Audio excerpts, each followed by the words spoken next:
야고보서는 믿음에 관하여서 무엇보다도 행함의 중요성을 강조하는 서신서로 굉장히 유명합니다. 단적으로 2장 17절에서 행함이 없는 믿음은 죽은 믿음이다 라고 이야기를 하고 있죠. 흔히 믿음은 하나님의 은혜로 주어진다라고 우리는 그렇게 배웠고 또 알고 있습니다. 죄와 허물이 많은 인생은 하나님의 값없이 주시는 은혜 없이는 구원과 진리로 나아갈 수가 없습니다. 성경은 그렇게 하나님이 우리를 먼저 사랑하셨다라고 분명하게 선포하고 있습니다. 그런데 이 놀랍고 헌신적인 하나님의 사랑을 굉장히 허무하게 만들어버리는 그런 일들이 있죠. 그런 일들은 이 사랑의 달콤한 열매는 먹으려고 하지만 과거의 죄성으로부터는 도무지 변하지 않으려는 그런 사람들로 인해서 생겨나게 됩니다. 물론 하나님은 그럼에도 불구하고 우리를 정말로 사랑하십니다. 애초에 하나님의 그 사랑은 대가를 바라는 그런 사랑이 아니기 때문입니다. 다만 야고보는 하나님의 그러한 사랑과 은혜를 우리가 제대로 생각한다면 우리의 삶이 어떠해야 되겠는가 하는 것을 말하는 것입니다. 이 야고보의 말을 오해한 루터는 사실 이제 야고보서를 성경에서 빼버려야 한다라고 이야기를 했죠. 왜냐하면 행함보다 하나님의 은혜가 항상 우선이고 먼저이고 그것이면 충분하다라고 생각을 했기 때문입니다. 분명한 오해라고 제가 말씀드리는 것은 신앙, 즉 믿음과 실천은 떨어질 수 없는 것입니다. 믿음이 있으면 당연히 행위가 실천이 뒤따라 가야 하는 것이고 또 행함만으로는 우리 스스로가 교만해질 수밖에 없습니다. 우리는 그 누구도 자신의 행위만으로 하나님 앞에 온전히 설 수 있다라고 자신할 수 있는 사람은 단 한 사람도 없다라는 것입니다. 때문에 이 행함은 하나님의 사랑과 은혜에 대한 우리의 응답이라고 말할 수 있습니다. 우리는 살아가면서 부모님의 사랑을 절실하게 깨닫는 순간을 맞이합니다. 어느 순간 그렇게 부모님의 사랑을 깨닫게 되어지면 그 부모님을 생각해서라도 함부로 행하지 않게 되어지죠. 마찬가지입니다. 살아가면서 하나님의 사랑이 감동이 되어질 때가 있어요. 나를 너무나 사랑하시고 나를 저 죄 가운데 있는 그 험한 곳에서도 건지셨구나라고 하는 그것이 깨달아지는 순간이 우리들에게 찾아올 때가 있다라는 겁니다. 그것을 느껴질 때에는 우리는 하나님 앞에서 함부로 행할 수가 없게 되어지는 것입니다. 야고보는 이것을 단호하게 이 행함에 있어서 은혜를 알지 못하던 때와 아무 달라진 것이 없다면 그것은 은혜를 받은 것이 아니다. 이렇게 말을 하는 것입니다. 이 믿음과 행함, 은혜와 실천은 한 쌍입니다. 행함이 없이 믿음만 있어서는 형식적인 종교인이 될 뿐이고 또 믿음이 없이 행함만 있어서는 근본주의적인 도덕론자가 되기가 십상입니다. 야고보서는 무엇보다도 듣기만 하고 실천하지 않는 성도들을 향하여서 오늘 본문에서 말하고 있듯이 자신을 속이는 자가 되지 말라라고 말하고 있습니다. 말씀을 들었습니다. 진리를 발견했어요. 성도를 향하여서 하나님이 어떤 삶을 살아야 온전한 삶이 되어지고 진리를 따르는 삶인지를 말씀하신 것을 들었어요. 배웠어요. 알게 됐어요. 그런데 그것을 알고도 마치 거울을 보는 사람과 같이 방금 자기 얼굴을 보고도 금세 잊어버립니다. 야고보가 이 표현을 쓴 이유는 당시의 거울은 지금처럼 유리로 된 것이 아니라 구리로 되어 있었기 때문에 굉장히 좀 희미하게 나타났죠. 그러니까 이 자세히 관찰해도 똑바로 잘 보이기가 쉽지 않았던 거죠. 마찬가지로 진리와 은혜를 깨달았다고는 하지만 그 행함에 아무런 변화가 없다면 그 깨달았다라고 하는 것은 아주 희미하게 보이거나 전혀 깨닫지 못한 거짓말에 불과하다라고 말하는 것입니다. 그것은 결국 자기를 속이는 것이다 라는 것이죠. 하나님은 자기를 속이는 자를 싫어하십니다. 잠언 20장이나 에베소서 4장에 보면 하나님의 가장 싫어하는 것들이 나오는데 그 중에 하나가 바로 정직하지 못하고 거짓 증언하는 사람들입니다. 세상 속 사람들은 나 믿지? 나 믿지? 그래 놓고는 하도 사기를 많이 칩니다. 그래서 그런지 하나님 앞에서도 그러려고 하는 그런 모습을 보일 때가 있어요. 말로만 큰 소리를 칩니다. 그리고는 하나님의 뜻은 전혀 따르지 않습니다. 그러면서도 하나님께 무언가 하나님이 역사하셔서 내 삶을 도우시기를 바래요. 열매는 바란다라는 거예요. 참 뻔뻔하지 않습니까? 우리 속에 믿음과 은혜가 실천으로 온전히 자리하면 미쁘신 하나님께서는 분명 우리들에게 충만한 열매들을 허락하실 줄로 믿습니다. 안 그래도 우리를 사랑하시는 하나님입니다. 하나님의 뜻을 따라 순종하는 그 자녀를 보면 얼마나 더 이쁘겠어요. 없는 것이라도 더 내어주는 것이 부모의 마음입니다. 하나님도 분명 그러실 것이라는 겁니다. 자, 우리가 하나님의 뜻을 따르려면 먼저는 하나님의 말씀을 제대로 새겨야 돼요. 이 마음 속에서 잊어버리면 안 된다라는 거죠. 제가 학창 시절에 화학 선생님이 했던 이야기가 생각이 나는데요. 화학 시간에 화학 공식들이 참 많아요. 그래서 이거 어떻게 하면 그런 것들을 잘 외울 수 있냐라고 물어봤을 때 선생님이 하시는 얘기가 자기는 영어 단어 하나를 외우는데 최소한 13번의 사전을 찾는다라는 거예요. 그러니까 자기 머릿속에 온전히 기억이 되려면 끊임없이 계속해서 반복하는 것 외에는 다른 방법이 없다라고 그렇게 얘기해 준 겁니다. 그래요.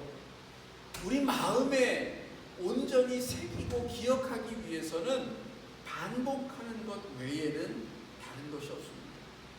하나님의 말씀을 찾아 읽고 묵상하고 기도할 때에 우리 속에서 하나님은 계속해서 역사하시고 말씀하시고 우리를 인도하시게 될 것입니다. 우리 여기서 가져야 할 그 마음의 자세가 한 가지가 있죠. 그것은 자기의 생각, 자기의 의견을 잠시 내려놓는 것입니다. 다른 사람이 얘기를 할 때에 그 얘기를 들으려면 먼저 자기를 내려놓는 것이 필요합니다. 이것을 야고보는 오늘 듣기는 속히 하고 말하기는 더디하며 성내기도 더디하라 라고 말하고 있습니다. 상대방이 얘기를 다 마치기도 전에 자기 말을 하는 사람들이 있죠. 상대방이 무슨 말을 할지 다 안다라고 하는 투로 끼어들어서 괜히 말하는 사람의 기분을 상하게 하거나 심지어는 이 끝까지 들었더라면은 생기지 않았을 오해로 말미암아서 종종 말다툼이 생기는 것을 볼 수가 있습니다.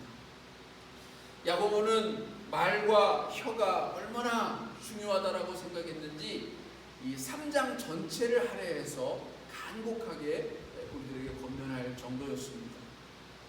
말하기를 더디하라고 하는 것은 천천히 말을 하라는 것이 아니라 말을 아끼라는 뜻입니다. 깊이 생각하고 성찰한 후에 말을 내라는 것입니다. 또 성내기도 더디하라는 것은 자기 생각과 맞지 않는다라고 해서 당장에 화를 내면서 거부하지 말라라는 것입니다. 여러분, 말을 듣다가 왜 성이 납니까? 성이 생겨나는 이유는 상대방의 얘기가 자기의 뜻과 다르고 또 자기는 그 자기의 뜻을 전혀 굽힐 의사가 없기 때문에 성이 생겨나는 거예요. 부부가 말다툼을 하는 이유도 서로의 생각과 말이 다른데 둘 중 누구도 자기의 생각과 말을 굽히기를 원치 않기 때문입니다. 부부 상담처럼 이 관계 상담을 하는 경우에 반드시 진행하는 것 중에 하나가 역할극이라는 게 있습니다. 아내는 남편이 되고 남편은 아내가 되어서 자기한테 하던 그 아내의 모습과 남편의 모습을 똑같이 연기하는 겁니다. 그러면 자기의 모습을 이 상대방을 통해서 보게 되는 거죠. 대부분 그 모습을 보면 내가 정말 그런가? 너무 과장된 것 아니야? 라고 부정을 하다가 진짜 저 모습이 내 모습이라면 나라도 싫겠다 라고 인정을 하면서 서로에 대한 이해를 가지게 됩니다. 이처럼 들으려면 일단은 자기의 것을 내려놓아야 한다는 것입니다. 근데 여기 말씀하시는 이는 우리와 똑같은 사람이 아닙니다. 하나님이 말씀하십니다. 우리는 당연히 들어야 합니다. 우리가 들어야 할 얘기를 말씀하시기 때문입니다. 하나님은 들어야 복이 되는 말씀을 하십니다. 그런데 내 속에 나의 것들로 가득하면 들을 수가 없는 거죠. 다 듣기도 전에 손사래를 치면서 거부하는 우리의 모습이 아닌가를 돌아보아야 한다는 것입니다. 저도 이제 이태리에서 이제 몇 년을 살다 보니까 집을 찾아오거나 전화를 통해서 지금 사용하고 있는 전기나 혹은 뭐 인터넷 회사를 바꾸라고 하는 그런 얘기들을 들을 때가 있죠. 그러면 이제 처음 몇 마디만 들으면 이제 요즘에는 다 알아요. 그래서 다 듣기도 전에 더 들을 필요도 없다. 관심이 없으니 이만 끊겠다라고 하고 전화를 끊습니다. 어쩌면 우리가 하나님의 말씀도 그렇게 대하는 것이 아닌가. 신앙생활을 오래 하다 보니까 웬만한 건 다 들어봐서 더 들어볼 것도 없이 다 안다라고 하는 그런 마음으로 여기에 계시는 건 아닌가 하는 것입니다. 하나님의 말씀을 거부하는 우리의 썩냄은 하나님의 의를 이루지 못합니다. 그래서 이제 야고보는 26절과 27절에서 정결하고 더러움이 없는 참된 경건의 모습을 가질 것을 우리들에게 요청합니다. 듣고 진심으로 행하라는 거죠. 그 구체적인 실천의 내용을 설명하는 가운데 그 가장 첫 번째 내용이 이 자기 혀에 재갈을 물리라는 것입니다. 원래 재갈은 말한테 물리는 거죠. 그러니까 함부로 날뛰지 못하도록 하고 또 원하는 방향으로 이끌기 위함입니다. 그러니까 자기 혀에 재갈을 물린다는 것은 함부로 혹은 성급하게 입을 놀리지 않는 말조심을 뜻합니다. 자기 혀를 통제하지 못하는 사람은 상대방이 어떤 마음이 들지를 전혀 생각하지 않고 자기 하고픈 말만 자기 멋대로 쏟아냅니다. 그런 사람하고 얘기를 나누고 나면 얼마나 피곤하고 마음이 상하는지 모릅니다. 나쁜 말을 들으면 우리가 귀를 씻고 싶다라고 하죠. 우리는 함부로 악담이나 비방을 해서는 안 되는 것입니다. 그것은 경건의 모습이 아니라는 거예요. 내로남불이라고 하는 말처럼 내가 하는 것은 충고이고 조언인데 남이 하는 것은 악담이고 비방이라고 생각하면 안 되는 겁니다. 충고와 비난은 이 종이 한 장 차이처럼 주의를 기울이지 않으면 쉽게 선을 넘어가요. 이 말마다 욕이나 험담을 입에 달고 사는 사람에게 입이 걸레다라고 하는 그런 표현을 쓰기도 하죠. 근데 사실 이 걸레라고 하는 표현은 이 걸레에 대한 모욕이라고도 말합니다.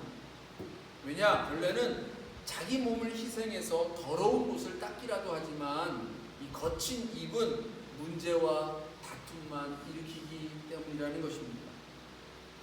새치혀에 그 사람의 인격이 있다라고 합니다. 굳이 성경에서 말씀하고 있는 이 말과 혀의 중요성을 일일이 열거하지 않아도 여러분들은 아시리라 믿습니다. 그 아시는 것을 이제 행함, 즉 믿음의 말을 하시고 희망의 언어를 말씀하시고 위로와 격려와 응원으로 나타내시기를 주님의 이름으로 부탁을 드립니다. 야고보는 둘째로 이 자기 마음을 속이지 않는 것이 경건이다 이렇게 말합니다. 여기서 자기 마음이다라고 하는 것, 자기 마음을 속이는 것이 무엇인가 라고 하면 스스로가 경건하다 생각하는 것, 이것이 자기를 속이는 것이다 라고 말합니다. 요한일서 1장 8절에서도 우리가 죄가 없다 하면 스스로를 속이는 것이다 이렇게 말을 합니다. 자기가 죄가 없고 경건하다라고 여기기 때문에 타인을 향하여서 함부로 정죄하고 비방하는 것입니다. 돌을 던지는 겁니다. 그러나 가늠하다 현장에 잡힌 여인에게 주님이 죄 없는 자가 돌로 치라고 할 때 거기에 아무도 남지 않았다라는 것을 우리는 기억해야 할 줄로 믿습니다. 우리는 자기 마음을 속여서는 안 됩니다. 자기가 죄인임을 인정해야 합니다. 하나님 앞에 겸손히 낮아져야 합니다. 보통 우리는 남들이 막 칭찬을 하면 부끄러워서 어쩔 줄을 모를 때가 있습니다. 그게 사실 참 모습이죠. 왜냐하면 그 실제 자기 자신의 모습을 자기는 너무나도 잘 알기 때문에 그런 것입니다. 경건의 삶은 자기 자신의 연약함을 인정하는 데서 시작됩니다. 나 자신의 부끄러움을 알기 때문에 함부로 타인을 업신여기지 않는 것입니다. 내 죄를 감추기 위해서 타인의 죄를 부풀리거나 마녀 사냥하듯이 모든 죄를 그에게 전가하지 않는 것입니다. 내 죄를 감추려고 하다 보면 더 큰 죄를 만들어내요. 오히려 하나님 앞에서 내 모습을 있는 그대로 인정하게 되면 거기에서 상대방에 대한 연민과 또 상대방을 나로 바라보면서 함께 하고자 하는 그런 마음들이 생겨나는 것입니다. 요즘 한국에서는 내년에 있을 대선을 앞두고 후보들끼리 날선 공방들을 많이 벌이고 있죠. 근데 그 말하는 것들을 보면 나라를 어떻게 이끌어가겠다라고 하는 구체적인 청사진이나 실현 방안에 대한 이야기보다는 서로 그냥 큰 찾기만 혈안이 되어져 있는 그런 것 같습니다. 물론 도덕성이라고 하는 것을 검증하기 위해서 의문을 갖는 것은 당연한 일입니다. 그런데 그런 의문들보다 제가 관심을 두는 것은 이 구체적인 어떤 사실관계에서 어떤 의문이 제기되었을 때에 단 한 사람도 자신의 과오나 실수를 인정하는 사람을 볼 수가 없다라는 것입니다. 자기들이 행한 일들에는 다 이유가 있고 또 정의를 위한 일이었고 필요한 일이었다라는 것을 강조할 뿐입니다. 저들의 말대로 하면 자기들이 세상에서 제일 깨끗한 사람이다 라고 하는 얘기인데 정말 그런가요? 착각하지 말아야 합니다. 우리는 흠이 없는 사람을 찾는 것이 아니라 실수하고 잘못했을 때 그것을 인정할 줄 아는 정직한 사람을 찾는 것입니다. 입만 열면 변명에, 핑계에, 자기 변호에 바쁜 사람, 그래서 자기의 실천적인 삶은 단 하나도 변하지 않으면서 남들에게만 변화하라고 요구하는 그런 사람은 지도자가 될 자격이 없는 것입니다. 그리스도인들의 오해는 죄인이었던 우리를 의인으로 불러주셨다라고 해서 마치 우리가 처음부터 죄가 없었던 사람인 양 착각하는 겁니다. 우리가 죄 없는 사람처럼 만일 그렇게 의스된다면 하나님 보시기에 얼마나 꼴불견일까요? 하나님은 다 아시는데 말이죠. 죽을 수밖에 없는 죄인을 의인이라 칭해 주신 것을 진심으로 감사하는 사람은 하나님 앞에서 자기를 돌아보고 겸손히 행하는 그런 모습을 보일 수밖에 없습니다. 그것이 참 모습이라는 거죠. 이제 야고보는 세 번째 참된 경건의 모습으로 나아갑니다. 야고보는 하나님 아버지 앞에서 정결하고 더러움이 없는 그런 경건은 고아와 과부를 그 환난 중에 돌보는 것이라고 말합니다. 고아와 과부는 어려운 환경에 처한 연약한 이웃을 상징합니다. 말과 혀의 경건, 정직한 마음의 경건이 정적인 경건이라고 하면 이 과부와 고아를 돌보는 경건은 구체적인 실천을 요구하는 또 동적인 그런 경건이라고 말할 수 있습니다. 기독교의 경건은 이 정적인 데 머물러서는 안 됩니다. 그저 머릿속으로 생각하고 마음으로 뜻을 두는 거기에 머물러서는 안 된다는 것입니다. 구체적인 삶으로서 나타나야 하고 십자가라고 하는 것은 어디까지나 실제적인 희생이고 섬김이고 봉사이고 구제라고 하는 것을 잊지 않아야 한다는 것입니다. 복음은 말로만 전하는 것이 아닙니다. 오히려 묵묵히 말이 아닌 실천으로서 십자가의 정신을 우리가 행할 때에 감동이 있고 능력이 있습니다. 경건의 능력을 많이 잃어버렸다라고 합니다. 왜요? 말로만 경건을 말하기 때문입니다. 경건의 능력은 행함에 있습니다.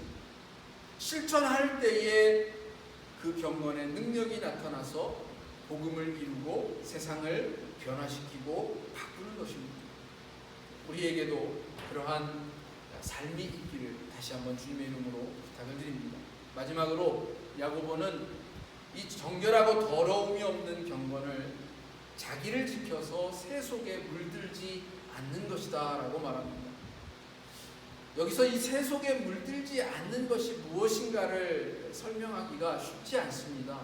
또 세속이라는 것, 즉 세상의 풍조와 풍속을 무조건 다 나쁜 것이다 라고 지칭하기도 어렵습니다.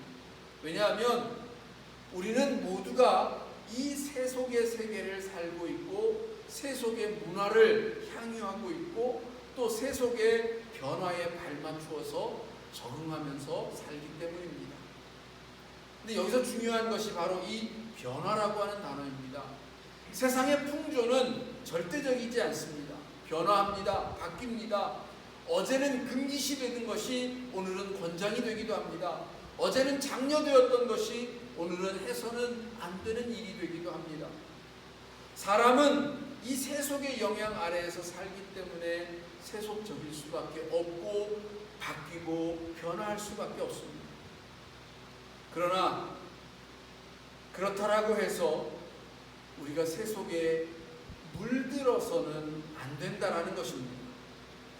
야고보는 지금 우리에게 세속적인 삶을 포기하라라고 말하는 것이 아닙니다.